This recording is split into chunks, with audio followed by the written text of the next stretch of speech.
Good morning, EduFolk, and welcome to the weekly review. This morning, I am joined by Christopher, John, and Catherine. I hope you're all doing well. I know for some of you, it's been, I think, the first week back. I have just completed my second. On to the third. So I think we're all back going strong, apart from, and I know I always take the mickey out of you, John, but you were in the game for a long time. So I think that the fact that you do this is great. And of course, love having you here. Today, we are talking about food banks in schools. We are talking about Ofsted's RE report, and we're also going to be talking about apparently needing to host our own teacher propaganda parade. So we will get stuck in and ready full of to outstanding and world-class vision and world-class this. I'm a real leadership geek, honestly. I've spent my whole career reading books and chatting to people. I just find the whole thing and the announcement, the way it's been announced, bizarre. If you could move away from a model where teachers are so intensely focused.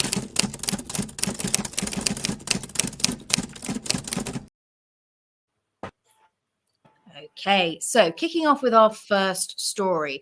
So schools in England are increasingly stepping in to provide food aid to struggling families, with 4,000 school-based food banks across primary and secondary schools, representing 1 in every 5 schools. The lack of national support, guidance or oversight for school-based food bank is concerning, according to Dr. William Baker, the lead author of the report from the University of Bristol. Teachers and school staff often find themselves dipping into their own pockets to assist families with food and clothing due to the prevalence of poverty among students. And this report highlights the need for greater awareness amongst policymakers and callers for reforms. Despite government claims of boosted benefits and support packages, the report suggests that more needs to be done to address the root cause of poverty and properly invest in social care and support for struggling families. Now, this is a very upsetting story in many ways. And Catherine, I want to kind of come to you first. Is it schools' responsibility to be dealing with all of this? Of course, schools are huge parts of any community, but should it be down to us to be dealing with such a situation? So I think in short, no, it should not be. But I also recognise that people who work in schools do so because they have like a moral purpose. And so I think schools take the responsibility. And I think that is, it should not be the case, but I think that is why it occurs. And I've been reading an interesting paper actually recently about greedy organisations and how high kind of demand and low resource organisations such as public sector organisations, including schools, tend to run on an awful lot of goodwill and also relying on that moral purpose that people bring to the organisation, that caring sort of aspect of our professional vocational attitude. And so, yeah, as I say, I wish it weren't the case. I wish that everything around schools was such that people weren't in poverty, but they are, and schools continue to step up. I sometimes wonder, at what point will somebody else step in and redistribute the responsibility for this? But as it is, this is how we end up where we are. Absolutely. And John, they're sort of saying that, or this report is saying that the root cause of poverty needs to be addressed, and there needs to be a proper investment in social care and support for struggling families. I mean, it's almost, it's too much to sort of ask you what you feel the sort of solution is here, but how do you feel that maybe the pressure could be eased on schools a little bit here and redistributed elsewhere? You're right to point to the fact that there are 2 questions. One, fairly straightforward. I don't have a problem with schools having food banks. I think Catherine's absolutely right. I think it somehow fits with the moral purpose of schools, their place in the community, the possibilities of them being used for learning and teaching, and so on. I'm not at all surprised that schools have been raising money. I mean, I remember when I was many years ago when I was in primary school, the Harvest Festival food. We always heard it was going out to local needy. I don't know who quite the needy were, but so on. So that doesn't worry me. What the bigger question, the one, Lucy, you say is too big to answer in a way, is, why are there food banks? And what kind of world do we live in where food banks have become normalized, and that schools, and another thought occurred to me as well, is that schools are kind of canaries in coal mines. They will often be the symptoms turn up in schools, the symptoms for so many social ills, whether it's the behavior of students or whether it's the consequences of so much in our society that unfolds in front of us in schools. And so teachers must look at food banks and say, well, this is the world we live in, and they sort of help to explain so much else. We shouldn't live in a world with food banks. We really shouldn't. I mean, we shouldn't live in a country, with food banks. We really shouldn't. And it's an appalling thing that we do. And if I was going into school tomorrow morning and there was a food bank, at some point I'd want to address that with the students.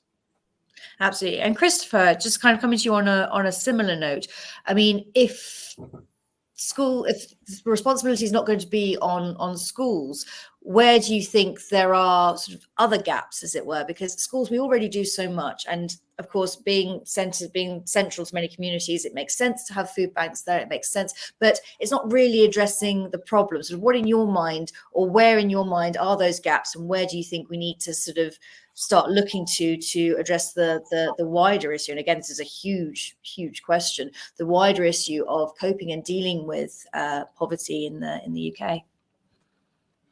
Well, I mean, it's a good question, and John essentially obviously read my mind in terms of how I was going to describe the nature of what schools see on a day-to-day basis in front of them. They very clearly see the strains on family life every day of the school year, and it's very obvious to us when students are struggling. This is a very frustrating story for me, because I work in a school where we feed our students 3 times a day, not for free, it's paid for. And we see the obvious benefits of that in terms of community and in terms of the students having enough nutrition within their bodies to perform properly in the classroom each day. So from my perspective, I might upset a few political friends here. I might ask, is it now time for us to consider funding universal free school meals for everyone? Be interested to know how much it would cost. It could well help us tackle obesity and chronically unhealthy eating at the same time. And I wonder if it might actually encourage schools to extend their school lunch times, because it will take more time to get students through canteens when you're feeding everyone, so that there's time for other extracurricular stuff and academic support that schools are complaining they can't find enough time for. So at the moment, we give people £12.5 billion a year, approximately, in terms of child benefit, according to the Office for Budget Responsibility. A number of calculations have suggested it would only cost another £2.5 billion to give universal free school meals to everybody in schools. Now, I've seen various calculations about the benefits that might come from that. None of them seem to be negative, and the economy will even benefit from it too. So if I was sitting around in the Treasury wondering about how we might solve some of these poverty problems, that might be the first place to look. I mean, the solutions has surely got to lie in a system-wide recognition that children do need good food in their stomachs to get the most out of their schooling, and leaving it to heads and staff to find what they can from the money they have themselves just won't cut it, I think. Oh, most definitely. And I know I say this with a lot of stories, but I think that you'll find that Teachers Talk Radio spend more time on this. And I definitely think there's maybe a show in there. Certainly, just as a side note, I mean, in continental Europe, where I am, it does operate slightly differently. In Portugal, actually, you can you pay according to your household income and according to what you can afford, but you absolutely can get fed, and you get fed the same as anybody else, and it's good. So maybe we need to look to some different models there too. But I think Christopher, you may well be onto something. So let's see how things develop in due course. Right, onto a story that actually is very interesting to me, because I actually love teaching RE. So let's look at the Ofsted report on that.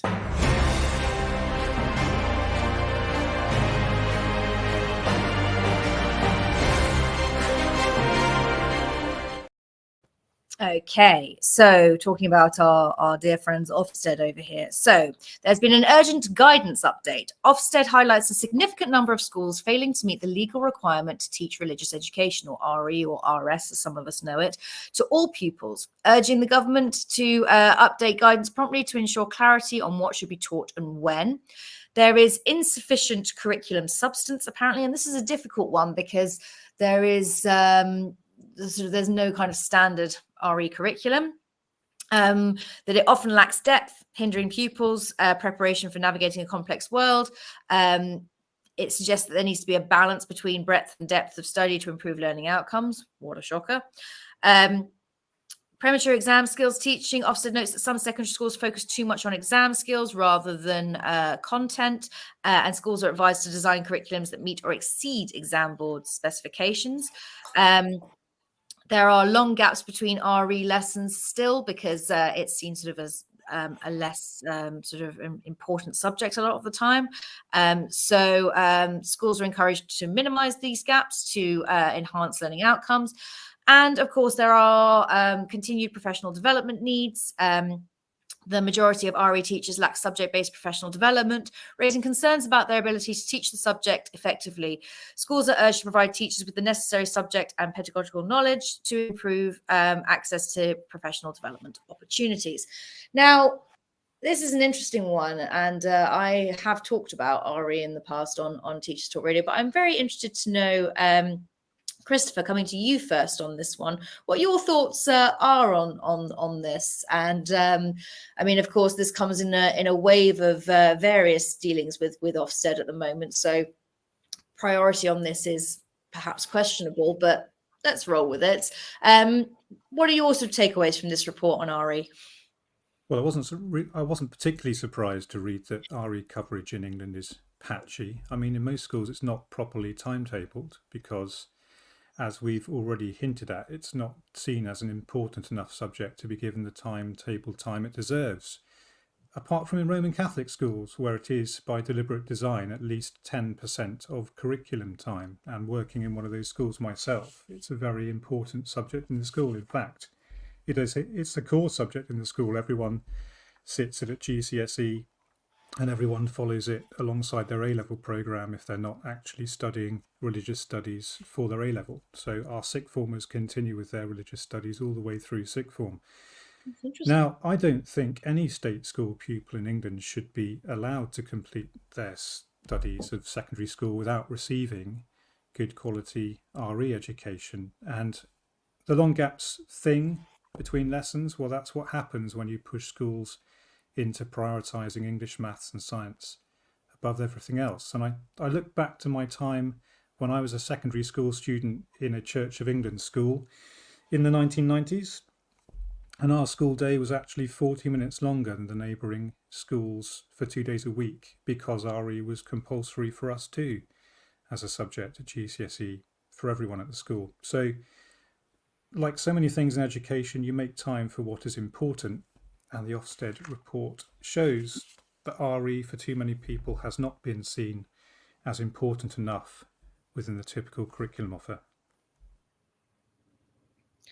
No, it's an interesting one. John, coming to you, I don't know what your experience of RE was in school, but where do you feel that this fits in? And do you feel that maybe we are missing a trick here in schools because it's such a part of excuse me, such a part of learning to understand the world around us, whether you are a person of faith or not. I'm just wondering where you sit on this.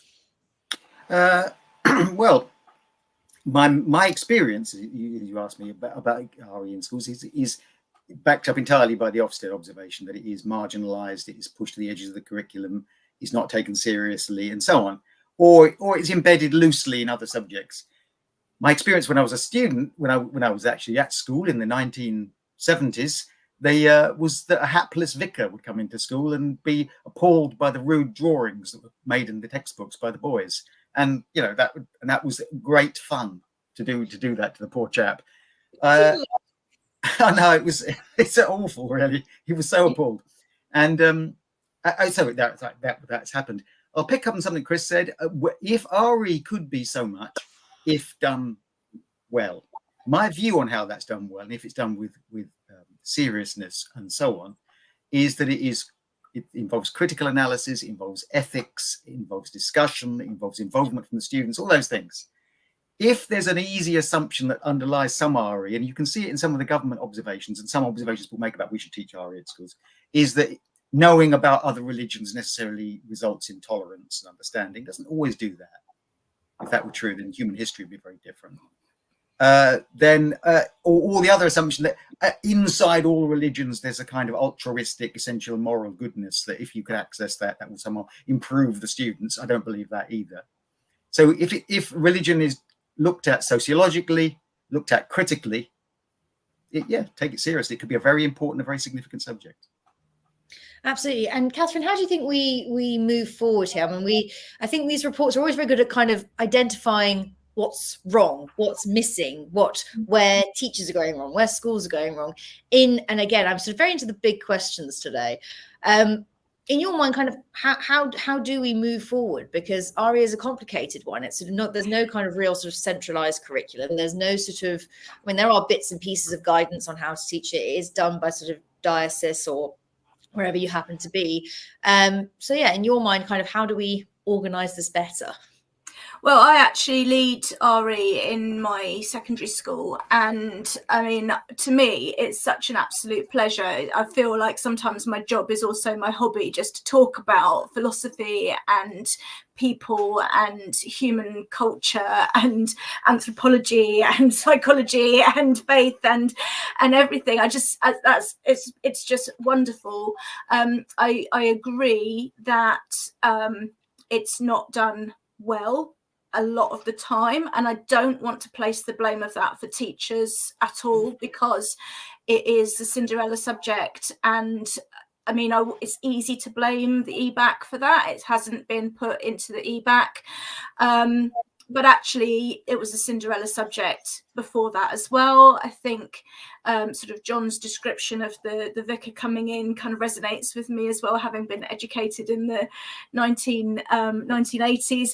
Interestingly enough, I was educated in Harrow, where we had an awful lot of sort of Hindu people coming in, and we would do Indian dancing and things like that, because that was the culture that I was in Harrow during the 80s. I think first and foremost, it needs to be recognised as a serious academic subject, which it is. It needs to be given time, and it needs to be valued.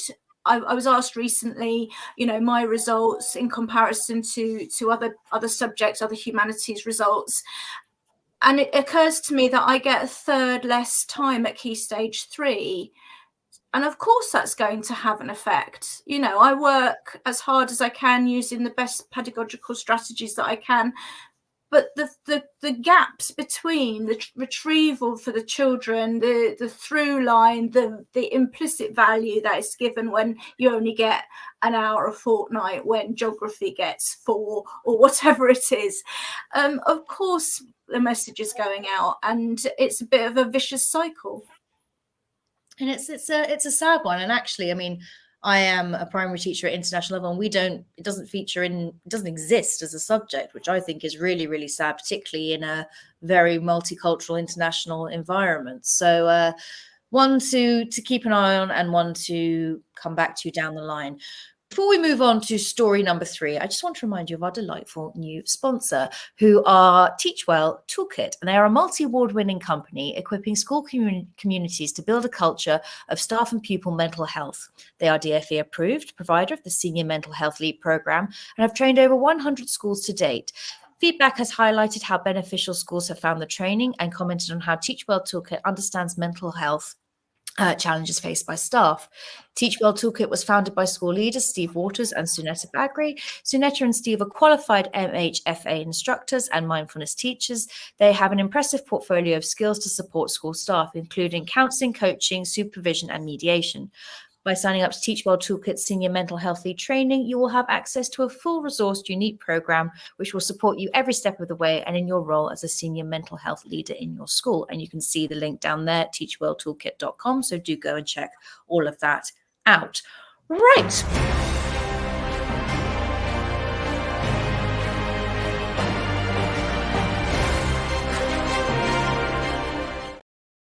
Now, this next story caught several Teachers Talk Radio hosts' eyes, as well as members of the executive team. So, see what you make of this one, everybody. Former government advisor Sir Andrew Carter suggests a propaganda parade to enhance the image of teaching and to address recruitment challenges. He emphasised the importance of portraying teaching as a great job despite existing challenges. Emma Hollis from NASBTT warns about bureaucracy and red tape hindering the impact of the new teacher degree apprenticeship. And despite potential benefits, expressed concerns that it might not make a significant impact due to administrative hurdles. We've talked about the teacher degree apprenticeship before and our feelings on that. The National Union of School Leaders, or the NAHT, has raised concerns about the potential risks and negative impact on teaching quality and the teaching profession. So, do we all want to start getting our posters out and marching about how wonderful our profession is? John, coming to you first on this one. Obviously, you are no longer in the profession now, but we've talked a lot about recruitment and the such. Like, do you think that we should all be getting our posters out or filming more TV adverts?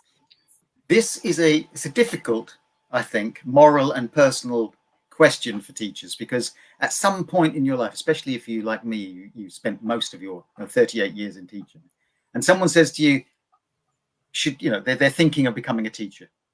Maybe it's a student. Worst of all is if it's your own children, and they wonder what you do, and you think they may be leaning towards becoming a teacher. What will you say? How will you advise them if they want to become a teacher?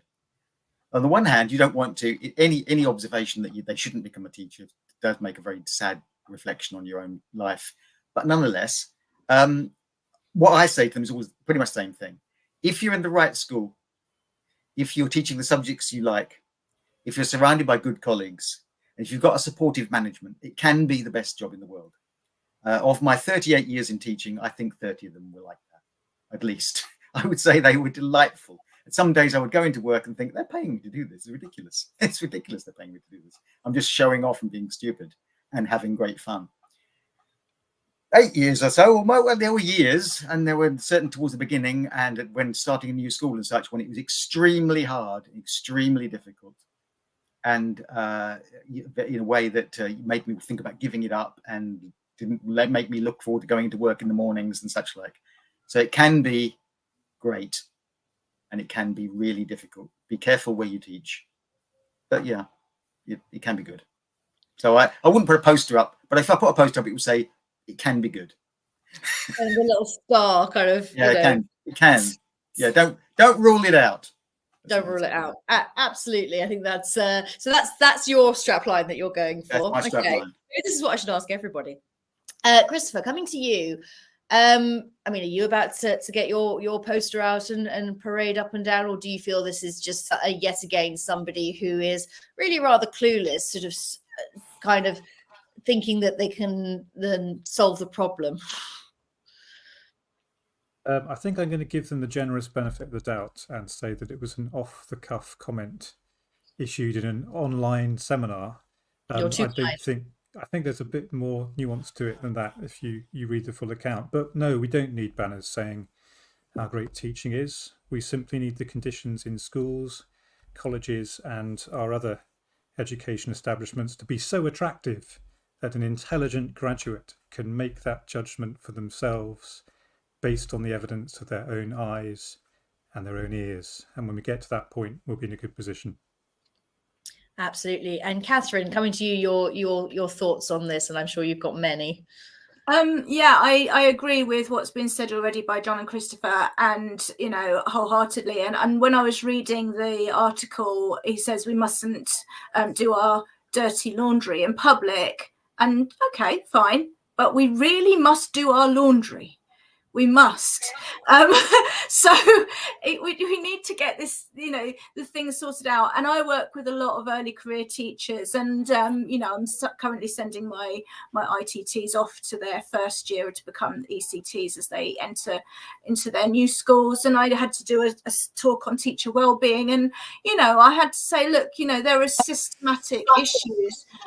You need to be able to do your job that you love, at the same time as recognizing that there will be some things that are systematically problems, and those things might bother you, but they won't be your fault, and how to navigate that, because there are problems in the system. And I think it's very easy for inexperienced teachers to internalize them and think that they're problems, that they're doing things wrong, and actually that's a very stressful position to put yourself in. So I like to highlight to new teachers that there are problems. Some of them will affect you. They're not all caused by you. And so you need to be able to identify them and then mitigate for them where you can. And I think the place in which you end up working is hugely important in helping people feel supported in the early years of their careers. Yeah, absolutely. And I think that it's important that, it's to do our laundry, as you say, but also a lot of the laundry is bigger than us, and we do, we're not trying to discredit the profession anyway. The vast majority of teachers are out there doing their absolute best, and we all talk about this a lot. And we do want to promote our profession. We do love our jobs. As you say, there are a huge amount of issues that come alongside that, but ultimately it is a fantastic job. And the idea that we need to be parading down the road with posters that's not down to us. We're not busy telling you how terrible it is. Unfortunately, we've ended up in a situation, or certainly the UK has, where things have been very, very difficult. I mean, this is trying to be tactful here, very difficult over the last few years. And we have been crying out for help. Teachers don't want to necessarily be going on strike and all the rest of it. We do want to be recruiting people, and we do want to share our love of it. And, we need support with that as well. So watch this space. Let's see where that one goes as well. Right. Finally, shows of the week, everybody.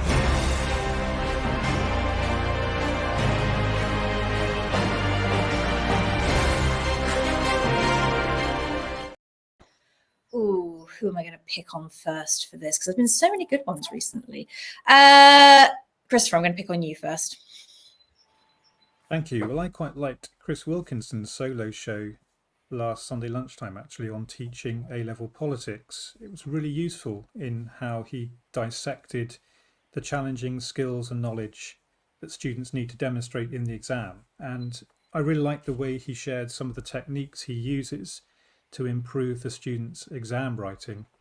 And it was a really useful window into how the subject is actually taught these days, really, because I remember doing it myself as an A-level politics student many years ago, and it seems that we're still interested in comparing the US and the UK. So I'd recommend it. Fascinating stuff. Catherine, coming to you. So I'm just reading to make sure I get the title right. Neurodiversity and Writing, which is Sean McKay's Late Show from Friday night. And I had to listen to that yesterday. It's really, really interesting in terms of thinking about how to harness students in their writing and creativity in fiction and non-fiction. So, focusing on, allowing somebody to write about their special interests, for example, rather than make them write about something which is much more narrow, will enable someone to produce something that allows them to flourish and show their skills. And I thought there were so many interesting tips about how to kind of navigate and draw out the creativity from students who are, neurodivergent. Absolutely. John, coming to you. Well, Lucy, I'm going to choose your show, which was last Wednesday, I think, the Late Show.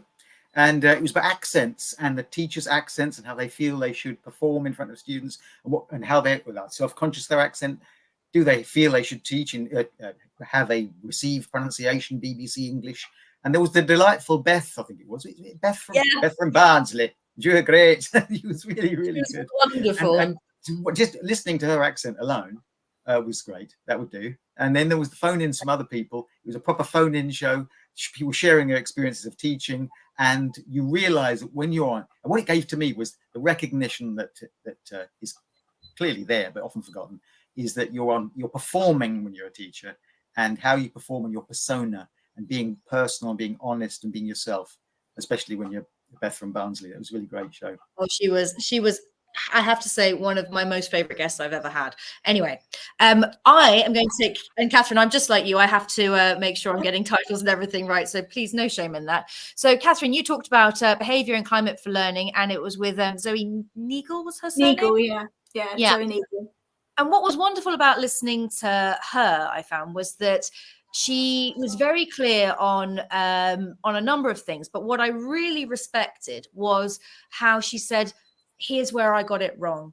And here's where I, have learned. And I think it was when she was talking about homework policies and things like that, where she said, I initially ended up with, hundreds of kids in detention because I hadn't quite sort of figured out how to get this right. And that was a bold thing to do, I think, on her part. But also, I really respected how open she was, and how, that she said that, even my first leadership role, I'm not going to get it all right. I am trying, I am learning. And, it's always a learning curve, is it not? And I think that's something that we can all sort of take away as well. So really, really fascinating stuff. And I would urge you to go and listen to that as well. She was a great guest too. We are getting some good people on at the moment. And you should all bear in mind, those of you watching, that if you want to do what we do, you can. If you send an email to info@teacherstalkradio.org, or if you can see all our links down there below, or go send us a direct message at TT Radio Official, you can do what we do. You can host your very own show, and we're always on the lookout for hosts. I love what I do. I know that my fellow panelists here absolutely love what they do as well. And there are some great shows that have been listened to. You can talk about your passions. You can talk about all sorts of different things. So I would really urge you to get in touch if you fancy doing what we do. That is all for today. Thank you so much to Christopher, to John, and to Catherine for being an esteemed panel, as always. We will be back next week with, I'm sure, more very interesting stories in the world of education. Have a lovely rest of the weekend, and we will see you all soon.